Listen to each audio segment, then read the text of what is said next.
പേടിയാവുന്നളിയാ. എനിക്ക് നാട്ടിൽ നിൽക്കാൻ തന്നെ പേടിയാവുന്നു. എനിക്കും അറിയാൻ വയ്യ എന്തൊക്കെയാണ് ഇവിടെ സംഭവിക്കുന്നതെന്ന്. ഓം പ്രകാശ് എന്ന ഗുണ്ടാ നേതാവിന് മരട് ആഡംബര ഹോട്ടൽ സന്ദർശിച്ചവരിൽ സിനിമാ മേഖല 2 പ്രമുഖർ. ഓം പ്രകാശ് എന്ന ഗുണ്ടാ നേതാവിന്റെ മുറി സിനിമയിലെ പ്രമുഖ താരങ്ങളായ പ്രയാഗ മാർട്ടിനും ശ്രീനാഥ് ഭാസിയും സന്ദർശിച്ചു എന്ന് തന്നെയാണ് റിമാൻഡ് റിപ്പോർട്ടിൽ പറയുന്നത്. കുട്ടിമാമയ്ക്ക് എന്നെ വിശ്വാസമില്ലല്ലോ നോർത്തപ്പം ഞാൻ ഞെട്ടി മാമ. നിന്നെ എനിക്ക് ഭയങ്കര വിശ്വാസമാണടാ. ഓം പ്രകാശ് താമസിച്ചിരുന്ന റൂമിൽ സിനിമാ താരങ്ങളായ ശ്രീനാഥ് ഭാസിയും പ്രയാഗ മാർട്ടിനും സന്ദർശനം നടത്തിയെന്ന് പോലീസ് കണ്ടെത്തി.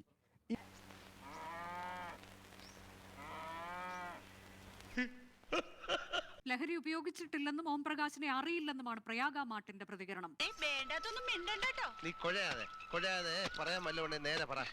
ഭാസി എറണാകുളത്ത് തന്നെ ഉണ്ട്. പക്ഷേ അദ്ദേഹത്തെ ഫോണിൽ ലഭ്യമാക്കുക എന്നുള്ളത് ഒരു ശ്രമകരമായ ദൗത്യമാണ്. അദ്ദേഹത്തിന്റെ ഭാഗത്ത് പ്രതികരണം ഉണ്ടാകുമോ എന്ന് അറിയുകയുമില്ല. എന്റെ ഈശ്വര, അവനെ ആ അവസ്ഥയെ കണ്ടിട്ട് വിളിച്ചോണ്ട് പോരാതെ നീ ഇങ്ങ് പോന്നു അല്ലേ? ഞാൻ വിളിച്ച് അപ്പൊ തമ്പ്ര നല്ലൊരു ചീത്ത വിളിച്ച്. പോലീസിന്റെ റിമാൻഡ് റിപ്പോർട്ട് പ്രയാഗ മാർട്ടിനും ശ്രീനാഥ് ഭാസിയും ഈ 2 യുവതാരങ്ങൾ ഇയാളെ ഈ ഓം പ്രകാശിനെ പിടികൂടുന്ന സമയത്ത് അവിടെ ഉണ്ടായിരുന്നു. ഈ ചട്ടിയും ചില്ലും ഒക്കെ അല്ലയോ, അത് തട്ടിന്നും പൊട്ടിയതൊക്കെ എനിക്ക് അത്രേ ഉള്ളൂ. സ്വാഭാവികം. ഓം പ്രകാശിന്റെ മുറിയിൽ ഏത് സാഹചര്യത്തിൽ എന്തിനു വേണ്ടിയാണ് സിനിമാ മേഖലയിലെ 2 യുവതാരങ്ങൾ എത്തിയത് എന്നുള്ള ഒരു സ്വാഭാവികമായ ചോദ്യം ഉയരുന്നുണ്ട്.